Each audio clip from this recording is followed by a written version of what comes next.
Rodney, against LSU, what made your pass rush so effective? You had 5 sacks with the stunt game. Was that your effectiveness in executing, or was it taking maybe advantage of LSU having some inexperienced offensive linemen? Well, I think it's probably a combination of it all. I thought we had some inexperienced D linemen too. So, but I thought the guys did a really good job of maintaining the rush lanes. We talked about that all week. Obviously, they got a very mobile quarterback, and we talked about just trying to make sure we try to keep everything condensed, and try to make sure that we're aware of in the country inches of the escape lanes, and obviously that's going to come into effect again this week too. When you're playing against those type of quarterbacks, we got to just make sure that everybody understands we can't rush above the quarterback. We got to be ready to come back and understand where is he trying to escape. When he feels pressure coming. Coach, just the progress of your defense from week 1 until last week. LSU really struggled. Running backs had 17 yards combined. I think where has that growth come from, do you think, up front? I think we're still a work in progress. Obviously, the kids are, the young men, they're buying in. But it's still gonna come down to the details and doing the little things right. And like I tell them, the reasoning behind all the madness and the things that we put them through and the things that we try to stress, is for moments like this, because every week it's going to get better. It's going to get bigger, and and the fundamentals are going to come into play, and it's going to come down to the team that makes the fewest mistakes. So we've got to continue to improve. Obviously I think our kids are playing hard, but we got to play a lot smarter. We're still just making too many mental errors in areas that. Things that we shouldn't be doing, that we've got to clean up, and we've got to understand why it's so important. If you've got that A gap, you got to maintain it, you got to keep it, you got to be how everything plays together, and, just playing selfless, and just understand my role, do my job. If I do my job and the man next to me does his job, everybody does their job, then we have an opportunity to be successful. And I think that's something that they experienced last week. So hopefully we'll continue to get more buy-in into guys understanding the importance of each individual role. One of the guys you talked about in fall camp, that made some strides was Dominic Bailey. Kind of assess where you feel like he's at 5 games in, how you feel like he's been doing, and then same thing with Bryson Eason. Well, I think the Bailey kid has come a long ways, from where he was last year this time. I think he's made tremendous strides. We need for him to continue to grow and continue to get stronger, continue to strain to do things at a championship level.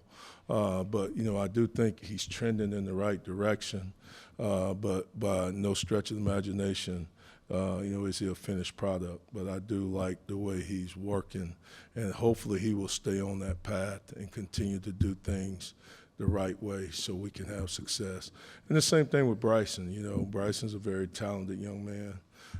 He has a tremendous skill set. He's still learning, how to play defensive line. Unfortunately, he's playing D-line in a league that, you need to be able to play at a high level. It's not really a good league to be a training ground. But, he's a kid that came as a linebacker, prior to us getting here, and I think we dabbled with him last year at end.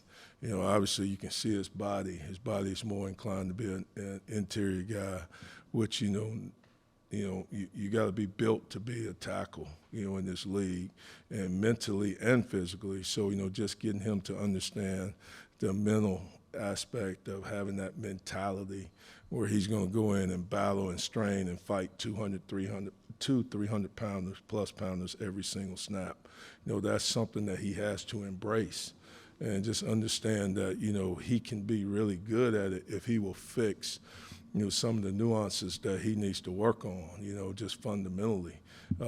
So we just got to continue to move the needle in the right direction with all the guys, not just those two. Every guy in the room, we got to continue to get better. And obviously we got to coach them better too.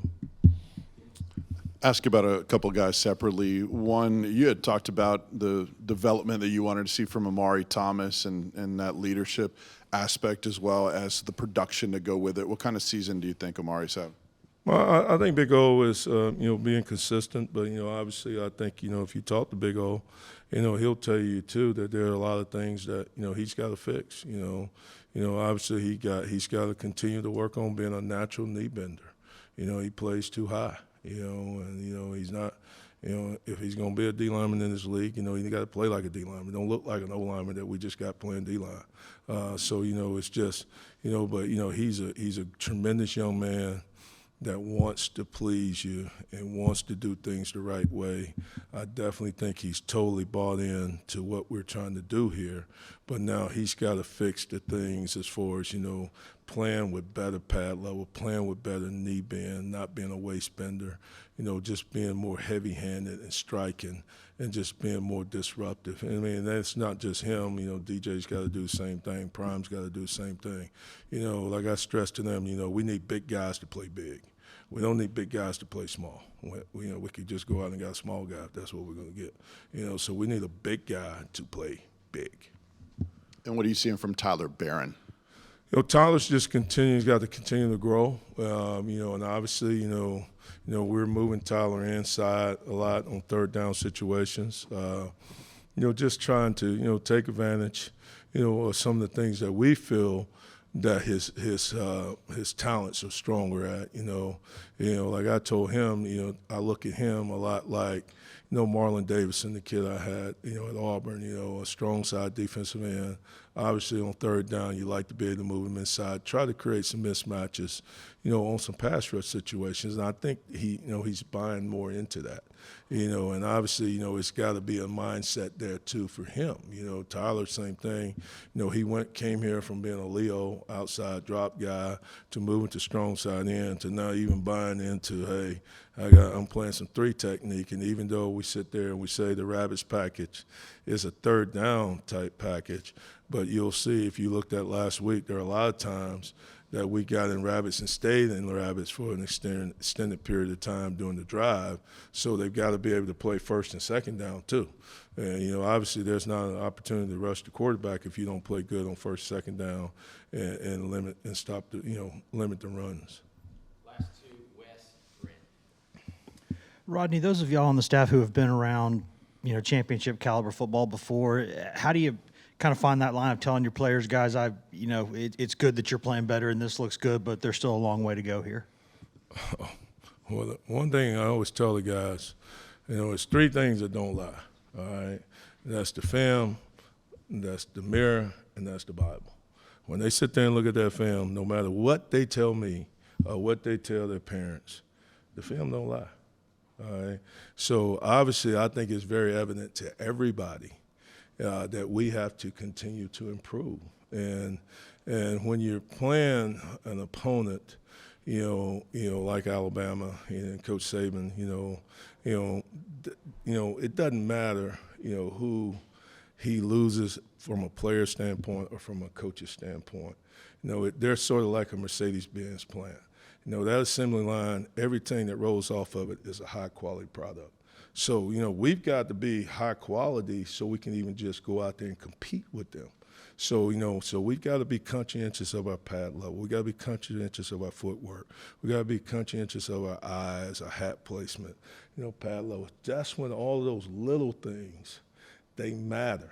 I mean, you're not, Alabama's not going to beat themselves. And you got to go out there and you have to strain and you have to play well. All right? And that's the only way to be competitive. So, obviously, it's good to be able to make corrections, coming off the LSU game. Obviously there were a lot of things that we did that we needed to clean up.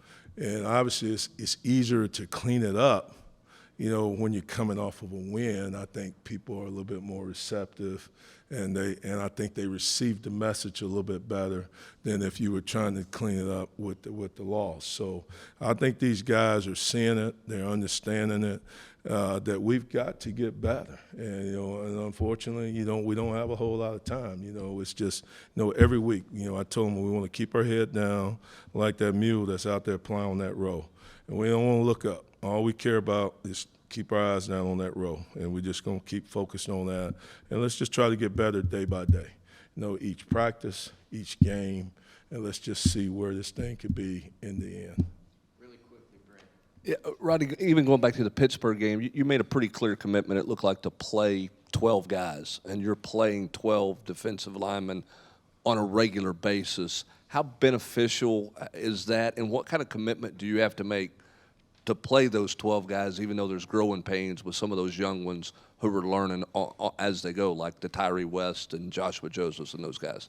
Well, obviously, with the number of how fast our offense plays and the number of snaps that we're playing, it's important that you try to keep the guys fresh. For me, I just think that if we get out there, if we ever run out of gas, we can't refuel them in the game. It's just like an airplane. If an airplane runs out of gas up in the air, it's over, right? So, ain't no refueling. So, I'm just trying to keep the guys fresh, because obviously we do have a standard of how we want to play, how we want to run to the ball. We want to play with relentless effort. We want to strain. We want to do all those things. So we want to be able to play the fourth quarter like we played the first quarter. Well, we have no chance of doing that if we empty the tank. So we got to, keep the guys fresh. And then also, just for morale, if a guy knows that, hey, if I'll go out and I'll practice and I'll bust my butt and I'll try to do things the right way, do things the Tennessee way, then I'm going to have an opportunity to get to play on Saturday.